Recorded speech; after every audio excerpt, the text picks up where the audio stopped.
really like to see a strategy from the city to make sure that there's no further downgrades, and if possible, within that strategy, if we can maybe bump up the Moody's grading to a higher grading to make sure that our debtors are also happy with what we. Then just my two last remarks, Speaker, through you, Speaker, to MMC Michael. So revenue side and the technical losses on Joburg Water and on City Power, we are a bit concerned. We picked up in our report that we are undercapacitated if it comes to water meter readers that can actually go out and read all the meters on a monthly basis and give us accurate reading so we can get the maximum revenue out of the water supply that we provide to our citizens. Then it was also mentioned by the committee that on the City Power side, Speaker, if it is possible within the new financial cycle for the up and coming financial year, that we can replace as many as faulty meters as possible, and maybe within the budget, if possible, if we can re-look at the installation of smart meters across the city. Speaker, I thank you, and I ask the House to consider these reports. Thank you. Thank you very much, Councillor. Councillor Skye.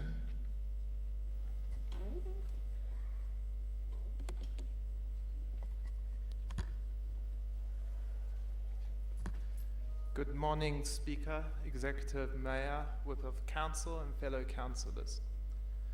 Long ago, you may have given up control of your brain and set it on autopilot, either because it just felt like too much work, and it is work, but for me, this work was well worth it for the prospect of not waking up sad every day. This quote by comedian Chris Hardwick should resonate with all of us, in our own personal lives, but also in the city, because for too long, the residents of the city have woken up sad due to this management of the city. During the second quarter of this year, the previous administration placed the city on autopilot, but lacked the vision or leadership to set a decent flight plan before pushing the button.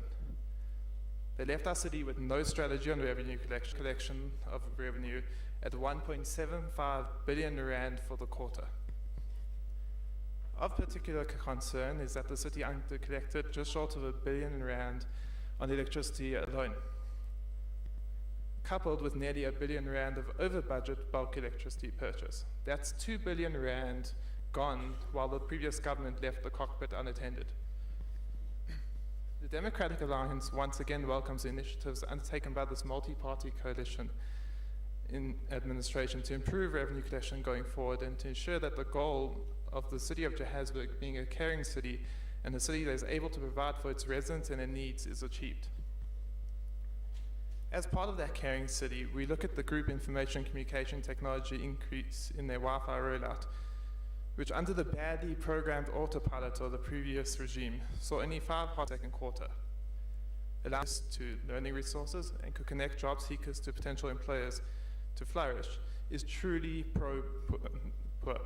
And allowing these programs to stall says a lot about the priorities of the previous administration. The opposition benches like to throw around that this administration is anti-poor, but it is really their own failure of leadership that has stifled the city's ability to assist the poor. It may surprise you to hear that we know a thing or two about being pro-poor. The DA-governed city of Cape Town and Western Cape has the lowest Gini coefficient in the country, showing that the DA policies benefit all members of society and help generate upward economic mobility in a sustainable manner. To put it simply, we are not anti-poor, we are anti-keeping people poor. We also have to note with concern that the vacancy rate in GRCT, with 86% of positions being vacant and the vast majority of work being carried out by consultants, we hope to see the city appropriately capacitated going into the future.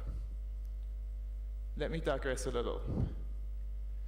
Today is the Jewish festival of Purim, where millions of Jews around the world are reading from the book of Esther.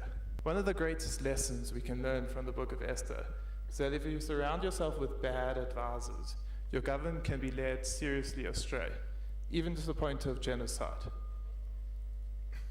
Not only can people be bad advisors, but so too can reports and KPIs. Yesterday, we sat here and witnessed the ANC waxing lyrical about how wonderfully their government performed in quarter two. They tend to forget that during this quarter we had an election. The election turned out and the results were a scathing indictment on the state of governance in this city and country. If you want an honest report on your governing, look at your election results. But to sit here and claim excellence when the true state of affairs is the exact opposite is disingenuous and tells us that you've learned nothing and absolutely failed to introspect.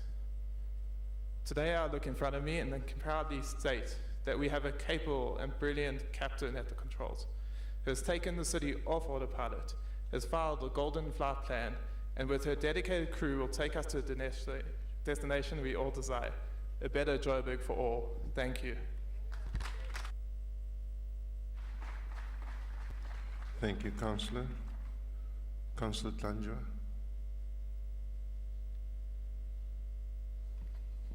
Thank you, Mr. Speaker. Revolutionary greetings to the leadership of the 26 July leftist movement, fellow councillors, COJ residents who are sitting in the public gallery, and those who are watching in the social media platforms. Mr. Speaker, please allow me to begin my speech